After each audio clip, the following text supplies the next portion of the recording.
My mother's ring left a perfect imprint on my cheek, and the sound of that slap kept echoing in my skull like a gunshot that refused to fade. For a second, I couldn't even breathe. I just stood there in our kitchen, tasting metal where my tongue found the split inside my lip, while the overhead light buzzed like it was enjoying the show. My name is Colette Vaughn. I'm 28 years old and I work as a pharmacy tech at a hospital in Tampa, Florida. I'm the one who counts, labels, double checks, and catches mistakes before they land in somebody's body. I'm calm at work, precise, hard to rattle. But in my parents' house, I was always one bad moment away from breaking. Dad didn't rush to me. He didn't even blink. He just leaned against the doorway like he was watching weather happen and said, "You always make things harder than they need to be." My younger brother, Rhodes, hovered behind Mom with his arms folded. He had that look on his face like he'd won something. Like my pain was proof that I finally understood the rules. I did understand. I'd understood for years. I just kept pretending it would change. The fight started over something stupid, which is how it always started. Rhodes needed my car because his was in the shop again. Mom said it like that meant it was my emergency. I said no because I had an appointment with my endocrinologist, and I'd already rescheduled it twice. My thyroid levels had been off. My hands had been shaking at work. I'd been waking up at night sweating through my shirt, heart racing like I'd done something wrong. Mom's eyes got sharp. Rhodes has an interview. This could be his break. I stared at her, waiting for the part where she asked if my appointment mattered. It didn't come. Dad walked in halfway through, still smelling like motor oil from his garage. He listened for about 10 seconds, then looked at me like I was embarrassing him. "Just move it," he said. "It's a doctor. They'll still be there." Something inside me rose up, slow and hot. "I can't just move it. I've been waiting months." Rhodes scoffed. "You act like you're dying." I turned to him. "You act like you can't call an Uber." That's when Mom slapped me. Not a warning tap, not a dramatic movie hit. A full-body, shoulder-driven slap that snapped my head sideways and made my ears ring. The kitchen went silent in that thick, ugly way. I could feel my face swelling, feel the sting spreading, feel my eyes watering even though I refused to cry. Mom's hand hovered in the air for a beat. Then she dropped it like she'd just swatted a fly. "See," she said, voice shaking with anger. "This is what I mean, you're selfish." Dad didn't say a word about her hitting me. He didn't even ask if I was okay. He just stepped forward and pointed at the keys on the counter. "Give Rhodes the car," he said.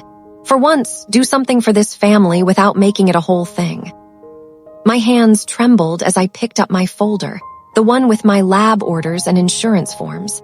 I wiped the blood from my lip with the back of my wrist like it was nothing, like I was trained to ignore pain.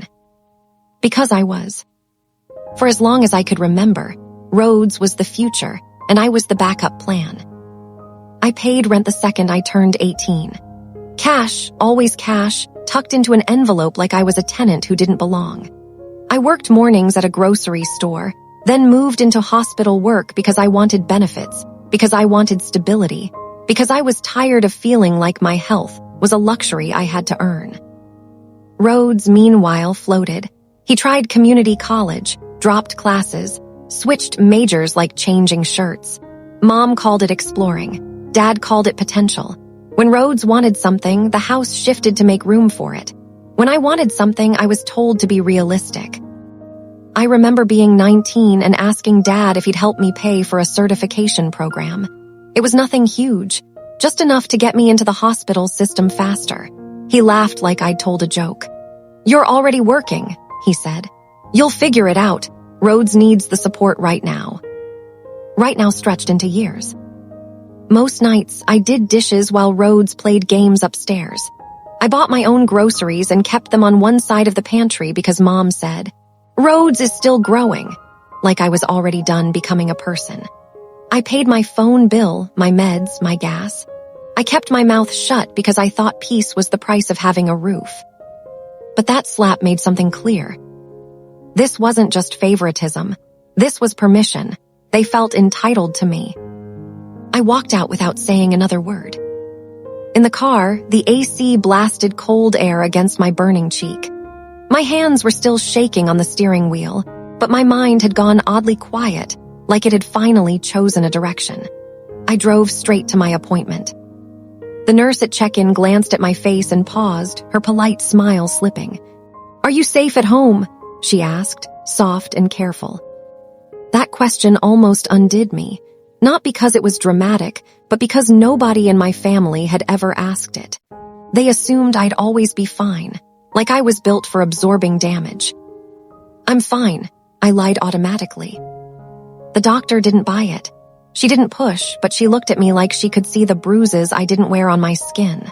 She adjusted my meds, ordered more tests, and before she left the room she said, "Colette, if you need help, we can connect you with resources. You don't have to do everything alone." I nodded like I understood.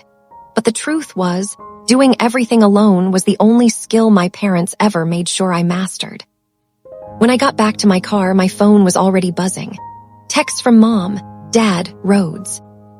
"Mom, you made your brother feel like you don't care about his future." "Dad, come home and apologize. You crossed a line." "Rhodes, you're so dramatic. You owe me." My cheek throbbed as I stared at the messages. And under the anger, under the hurt, something colder began to form. A memory surfaced, sharp as glass. 2 years earlier, the day my car, mysteriously, wouldn't start. The day I missed my entrance exam and lost my spot in a program I'd been saving for, Dad had been the one under the hood. I remembered his hands, the way he wouldn't look me in the eye, the way Rhodes left that same morning in his clean clothes, cheerful, not worried at all. I had told myself it was bad luck. Now, sitting there with a fresh bruise blooming on my face, the idea of bad luck felt childish, convenient, like a story they'd fed me because it kept me manageable. I drove to work the next day with concealer layered too thick. In the pharmacy, I moved like a machine, counting pills and scanning barcodes while my brain replayed the kitchen in slow motion. The slap, Dad's calm voice, Rhodes's smug little half-smile. Halfway through my shift, my supervisor Marlo pulled me aside. "You okay?" she asked, eyes narrowing at my makeup. For a second, I wanted to tell her everything. I wanted to say, my own mother hit me because I wouldn't hand my life over to my brother. I wanted to hear someone say, "That's not normal." Instead, I said, "I walked into a cabinet door." Marlo didn't smile. She just nodded once, like she'd heard that line before, and said, "If you ever need extra hours or you need to switch shifts last minute, you come to me first. Don't struggle in silence." That night, I went back to my parents' house, not because I was ready to forgive, but because my clothes were there. My documents were there.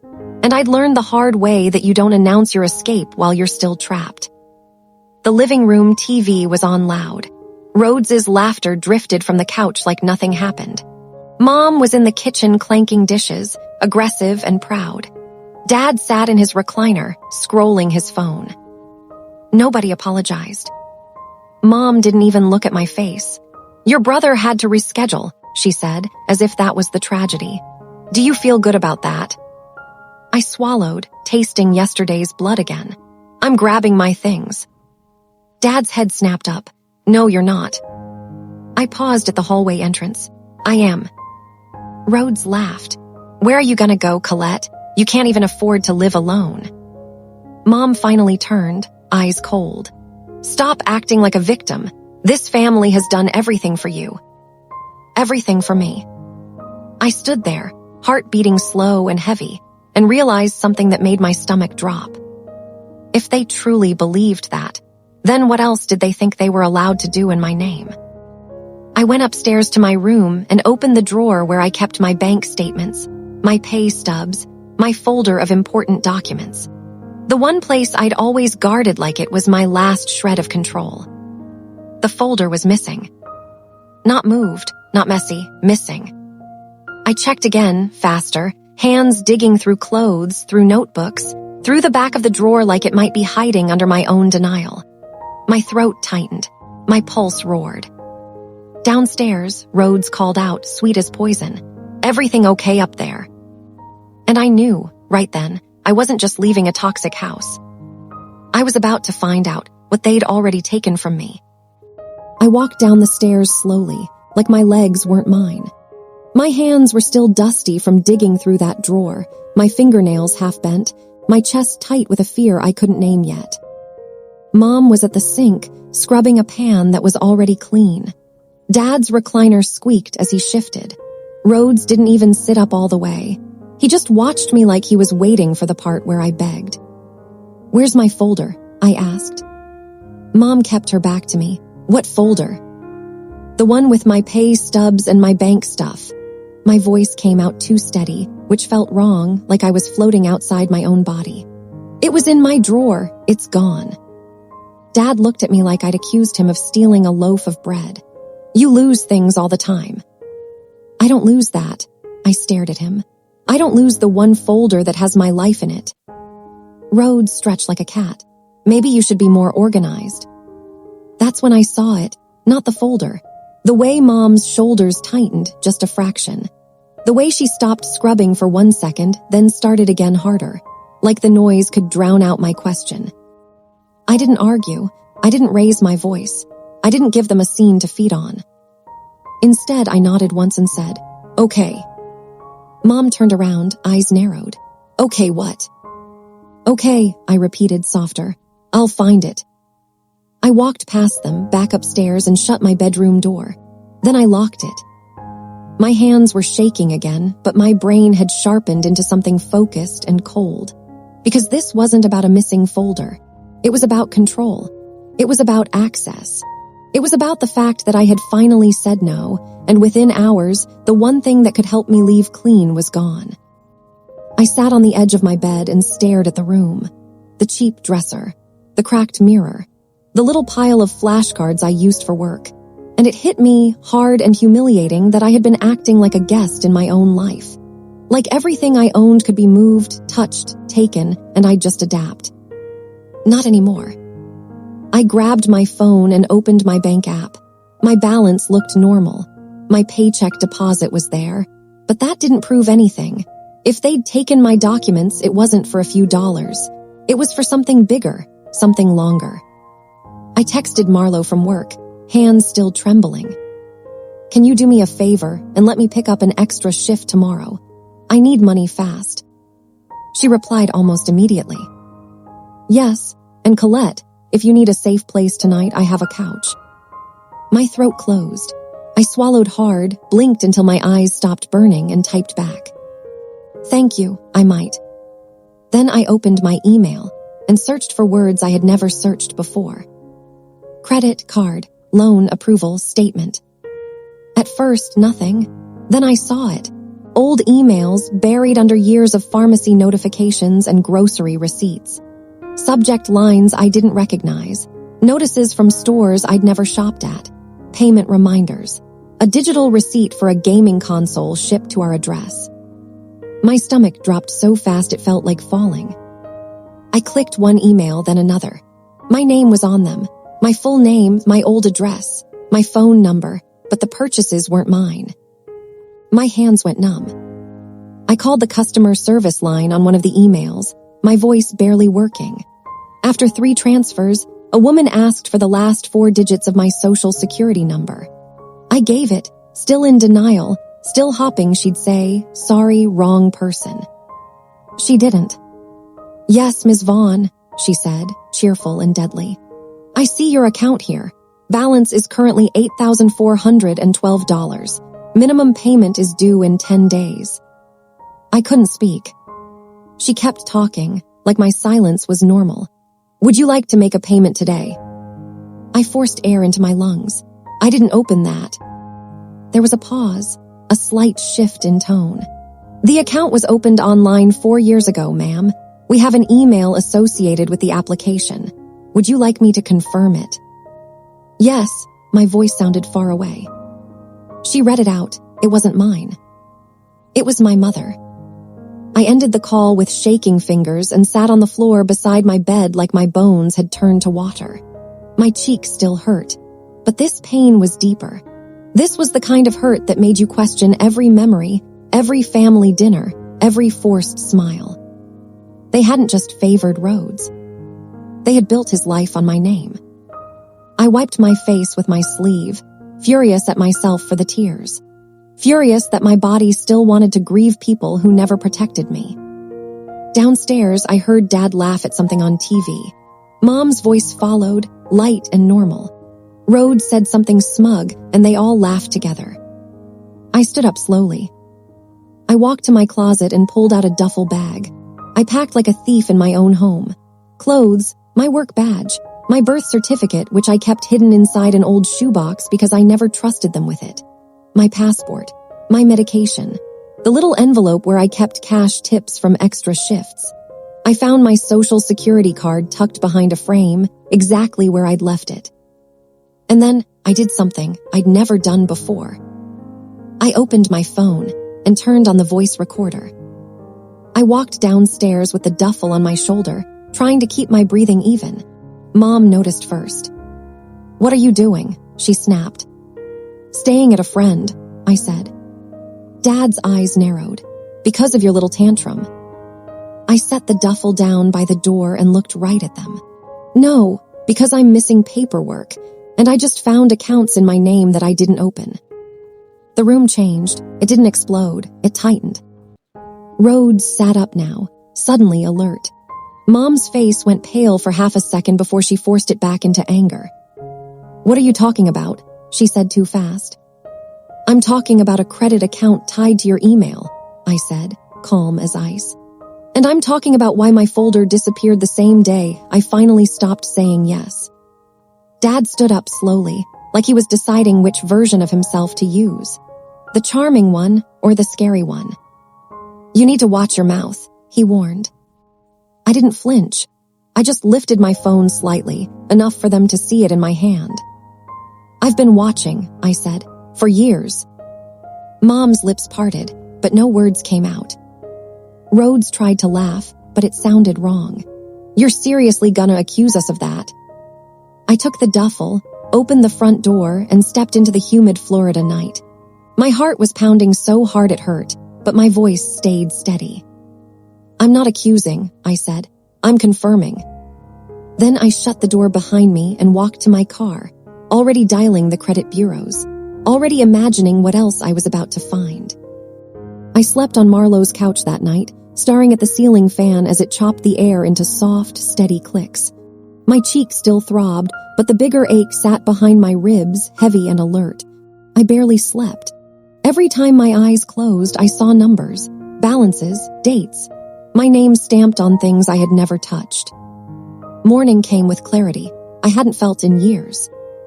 Before my shift, I sat at Marlowe's kitchen table with my laptop and a mug of coffee I barely drank. One by one, I pulled my credit reports, all 3 bureaus. The pages stacked up fast, too fast. Cards, loans, store credit. A personal line opened when I was 22, right after I moved into full-time hospital work. Payments made just often enough to avoid default. Purchases shipped to my parents' address. Tuition charges for Rhodes's classes. Tools ordered for Dad's garage. Even groceries, bulk orders, places I never shopped. It wasn't careless. It was systematic. I felt sick, but under that sickness was something sharper. Focus. The kind that clicks into place when the truth finally stops moving. During my lunch break, I stepped outside the hospital and called a legal aid clinic downtown. My voice shook at first, but the woman on the line was calm, professional, steady. She told me exactly what to do. File a police report. Freeze my credit. Dispute every account. Do not confront them again alone. When I hung up, my hands were steady. The police station smelled like old carpet and coffee. I sat across from a detective named Grant Holloway, mid-40s, tired eyes, no-nonsense voice. I laid everything out. The slap, the missing folder, the emails, the accounts. I didn't dramatize it. I didn't soften it. I just told the truth. He listened, took notes, asked questions that cut straight through the fog I'd lived in for years. Dates, addresses, access, motive. When I mentioned my car breaking down the morning of my certification exam years ago, his pen paused. "Who worked on it?" he asked. "My dad," I said. Grant nodded slowly. "We'll look into that." The investigation moved faster than I expected. Subpoenas went out. Records came back. Security footage from the garage showed my father under my hood that exact morning, disconnecting cables with deliberate hands. Emails tied the accounts to my mother. Payments traced directly to my brother's expenses. It wasn't a mistake. It was a plan. When the charges were filed, my phone lit up like a hornet's nest. New numbers, long messages, voicemails I didn't listen to, apologies tangled with accusations. Mom cried about stress. Dad talked about desperation. Rhodes raged, said I was ruining everything. I blocked them all. Court took months. I sat through it with my spine straight and my hands folded, listening as strangers described my life back to me in evidence and exhibits. Hearing my name read aloud next to fraud counts felt surreal, like watching a movie where I finally understood the plot. Dad avoided my eyes. Mom cried on cue. Rhodes looked bored until the judge shut him down. The sentence was quiet, firm, unavoidable. My father went to prison. My mother got probation, restitution, and the loss of the house she'd once slapped me in. Assets were sold. Accounts closed. My credit was cleared slowly, painfully, but completely. Walking out of that courthouse, the Florida sun hit my face, warm and real. I breathed deeper than I had in years. Life after was not dramatic. It was better. I picked up extra shifts, finished my advanced certification, got promoted. I moved into a small studio with high windows and a door that locked behind me with a solid click. My name was the only one on the lease. I bought furniture piece by piece, a real bed, plants that stayed alive. I rebuilt my credit, watched the numbers climb, opened my first card in my own name and paid it off every month like a quiet promise to myself. Sometimes I thought about them, not with anger, not even with sadness, just with distance, like a storm I'd survived and no longer needed to track. The last time I saw my mother was across a parking lot, months later. She didn't approach. Neither did I, we just looked at each other, and I realized something settled and permanent. I wasn't invisible anymore. I wasn't convenient. I was free. And no one would ever sign my name again without my consent.